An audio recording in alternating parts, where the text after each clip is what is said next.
오늘은 42장경 가운데에서 37장하고 39장을 이렇게 말씀을 드릴까 합니다. 거기에 앞서서 우리들이 그런 말씀이 있죠. 심한 신왕이라는 말이 있습니다. 마음 심자에 이제 한가할 한자, 그리고 이제 정신을 의미할 때 이제 신자가 있고, 그 다음에 이 왕자는 이제 날일변의 임금왕자라고 하여서 이 내용은 왕성하다 할 때 왕자거든요. 이 말씀의 뜻이 뭐냐면은 마음이 한가하니까 정신의 활동이 오히려 왕성해진다는 그런 말입니다. 그래서 우리들이 일반적으로 마음이 한가하면은 모든 것이 이제 정리가 되고, 또 그러다 보니까 자기가 뭔가를 하려고 하면은 정신 세계가 맑아져서 자기가 하고자 하는 일들이 장애 없이 확 이렇게 소통이 된다는 겁니다. 그래서 이 말씀이 참 중요하거든요. 그러면 또 무엇이 있느냐면은 성품이 고요하면은 정서가 편안하다. 성품이 고요하면 정서가 편안하고, 마음이 잘 어떤 경계에 따라서 잘 움직이면은 정신은 곧 피곤해지게 된다.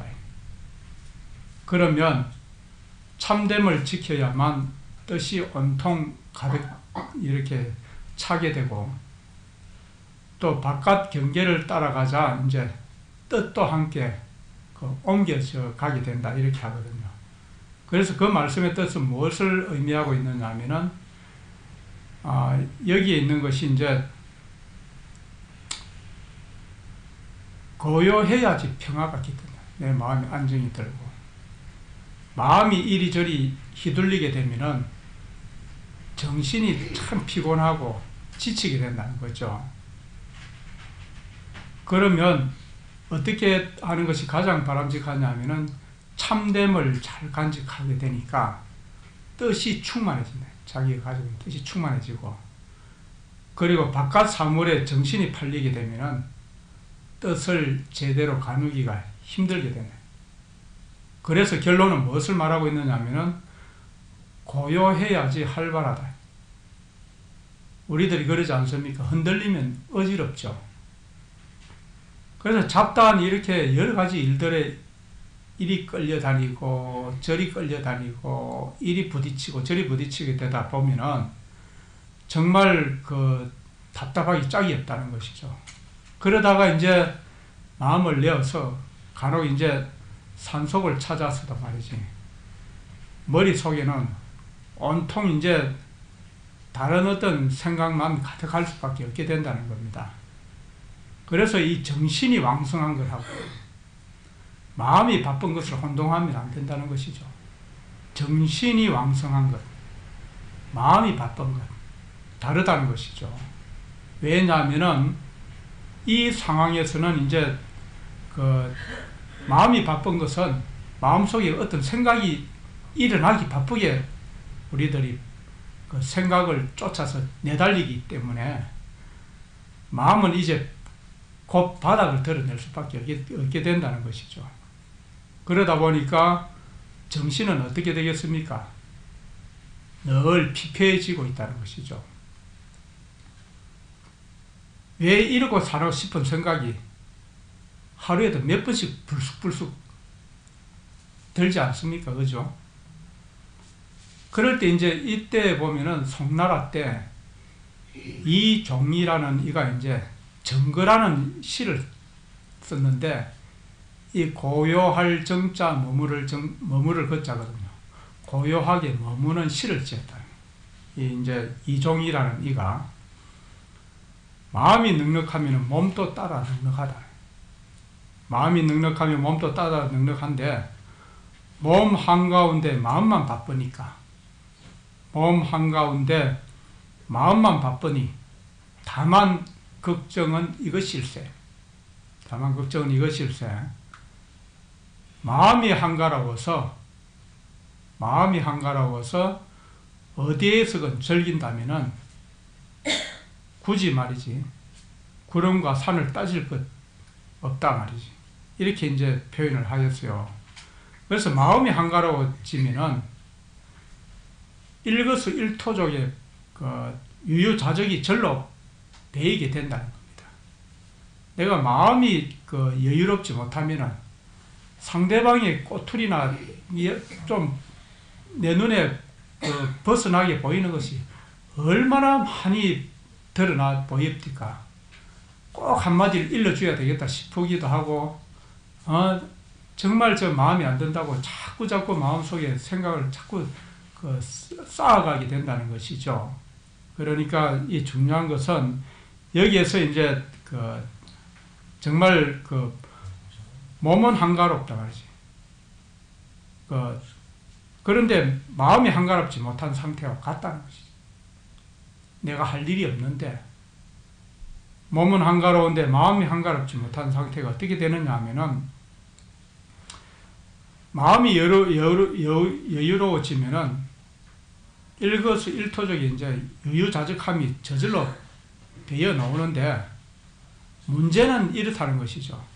몸은 한가로운데 마음이 한가롭지 못한 상태가 되면은 갑자기 이제 내가 일에서 치여가고 살다가 일이 없어지니까 너무 이제 편안한 데서 몸이 오히려 말이지 무엇을 해야 되겠는데 건질건질해진단 말이지. 그럼 어떻게 되겠습니까? 쓸데없는 생각이 많이 일어나게 됩니다. 쓸데없는 생각이 많이 일어나죠. 몸뚱이는 편한데 마음은 더없이 이때 불편하대. 몸은 나름대로 뭐 예전 같지 않게 편안하게 있는데 마음은 더없이 불편하다. 이 관건에 대해서 생각해 보면은 마음이 넉넉해서 몸도 따라 넉넉해야 되지. 이 말씀을 어떻게 표현하느냐면은 마음심자 만족할 적자 심족, 몸심자 신환족이다 이렇게. 이 말이 이제 도리어거든요. 사람은 마음이 넉넉해야 몸도 따라 넉넉해진다. 이것이 이제 심족, 신환족이다. 그런데 몸은 한가한데 마음이 한가롭지 못하다. 이 말씀이 이제 몸신자 한가할 한자, 몸은 한가한데 마음심자 안일미자 한가할 한자 하여서 신한, 신미한이라고 이렇게 표현하는 말씀은 몸은 한가한데 마음은 한가롭지 못한 지경이 되면 안 된다. 지금 우리들 어느 경계에서 이제 몸은 한가롭단 말이지. 마음은 한가롭지 못한 지경이 되면 참 곤란하다. 일 없는 사람이 마음만 바쁘면 공연한 일을 벌리게 되죠. 그러면은 꼭 부작용이 일어나지 않습니까? 안 해도 될 말, 안 해도 될 일을 벌려가지고 쓸데없이 곤란을 이렇게 일으킨다는 거지. 그래서 마음이 한가로우면은 정신의 작용이 활발해집니다. 마음이 한가로우면 정신의 작용이 정말 활발해집니다. 치매가 있다는 것은 마음에 다른 생각이 많이 일어나기 때문에. 그러니까 마음의 상태가 말이지 정말 어떻게 유지하고 있는 것인가, 마음의 상태를 어떻게 유지할까를 중요히 두라는 겁니다.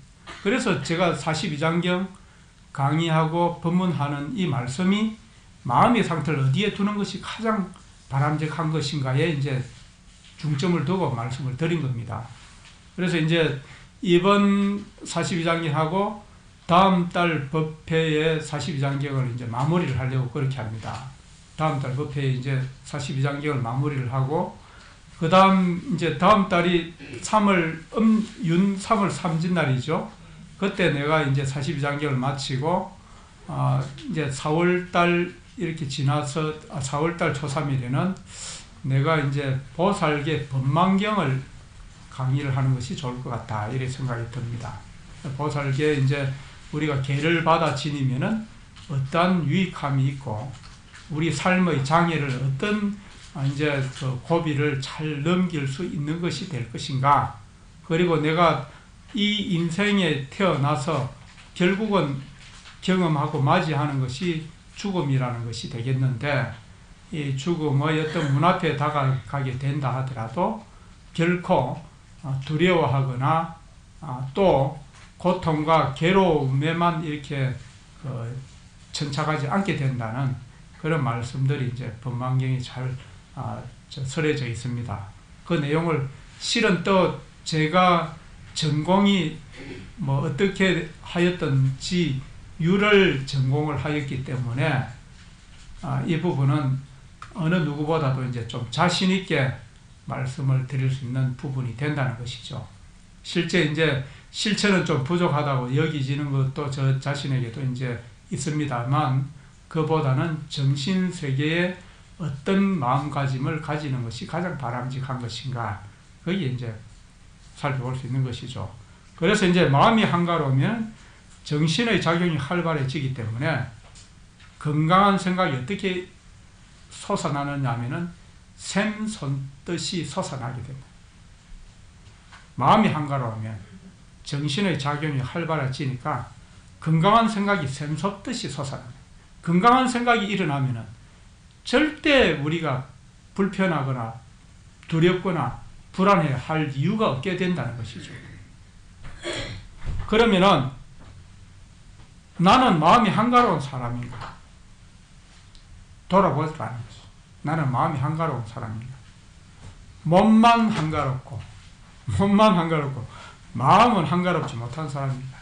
지금 정신이 지금 치매가 오락가락 하는 사람은 몸은 한가로운데 마음이 한가롭지 못해가지고 너무 생각을 복잡하게 많이 하니까 뭐 앞에 생각을 뭘 했는지 모르니까 이 정신이 없어서 치매라고 이렇게 하게 되는 것이죠. 그러니까 말씀 그대로 여기에 이제 있는 것은 마음을 한가롭게 이제 가지게 되면은 정말 우리들이 몸도 따라서 편안하게 된다는 것이 당연히 하지 않겠습니까? 그러면은 몸만 한가롭고 마음은 한가롭지 못한 사람인가? 그것도 아니면은 몸이 하도 바빠서 마음을 잃어버린 사람인가? 내가 마음을 잃어버린 사람인가? 돌아봐라. 그래서 가장 중요한 것이 이제 마음심자, 한가할 한자, 또 정신을 의미할 때 신자, 그리고 왕성하다 할 때 왕자, 심한, 심왕에 대해서 한번 살펴볼 수 있는 그런 말씀이라는 것이죠. 그래서 마음이 한가하면은 정신의 활동이 오히려 왕성해진다. 아시겠죠?